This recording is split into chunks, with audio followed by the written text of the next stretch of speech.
Est-ce que Spider-Man est un des plus grands héros de l'univers Marvel? Ouais.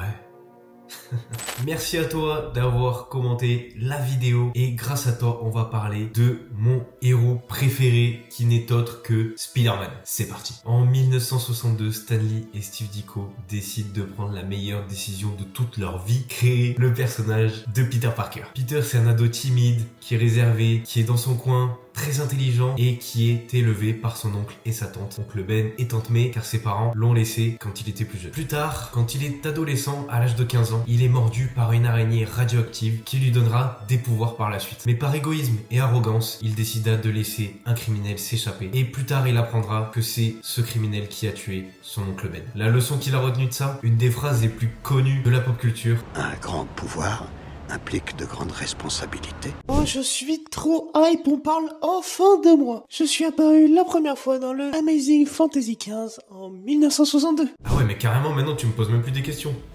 Tu prends ma place en fait. Et ouais, j'ai bientôt l'impression que c'est moi qui vais être remplacé pour faire une vidéo entière. N'hésitez pas à vous abonner si ce genre de contenu vous plaît. N'hésitez pas à liker, republier et partager cette vidéo. Commentez la vidéo pour savoir quel personnage vous voulez que je fasse dans la prochaine vidéo de un jour un personnage pour présenter les personnages potentiels et officiels de Avengers Doomsday. Passons au pouvoir de Spider-Man. Ses pouvoirs de base sont une force et une agilité surhumaine. Il est très intelligent et ça lui permettra de créer plein de gadgets comme par exemple ces fameux et célèbres lanceurs de toile avec sa toile synthétique. Et évidemment, un des pouvoirs les plus connus de Spider-Man, c'est qu'il peut s'accrocher au mur. Mais j'ai eu plein de pouvoirs aussi, j'ai porté le symbiote, j'ai eu le surf du surfeur d'argent, j'ai eu le marteau de Thor, j'ai eu des pouvoirs cosmiques, mais ça on verra plus tard dans un Top 7 des plus grands pouvoirs de Spider-Man. Top 7, symbiote. Mais bref, passons au film, je m'égare un peu. Ouais, je suis d'accord, on va parler des films parce qu'il y en a beaucoup. Il y a des masterclass et il y a des sacrés gâchis. On commence en 2002 avec les films qui ont bercé mon enfance et qui ont bercé beaucoup d'enfants, je pense. La première trilogie avec Sam Raimi en tant que réalisateur du film. C'est Tobey Maguire qui interprète le rôle de Peter Parker. Une des majeures différences avec les comics, c'est que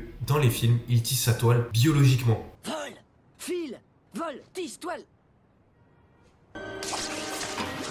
À travers ces films, il a affronté pas mal de méchants, le bouffon vert, le célèbre Docteur Octopus, Harry, son meilleur ami, qui est devenu le bouffon vert, Venom et l'homme sable. Pour moi, cette trilogie, elle est juste fantastique. Ensuite, on est passé à The Amazing Spider-Man, dirigé par Mark Webb, sorti en 2012 pour le premier et 2014 pour le deuxième. C'est Andrew Garfield qui interprète cette fois le rôle de Peter Parker. Peter a une romance, cette fois-ci, non pas avec Mary Jane, mais avec Gwen Stacy, qui est interprétée par Emma Stone. Pour moi, c'est la meilleure romance de tous les films Spider-Man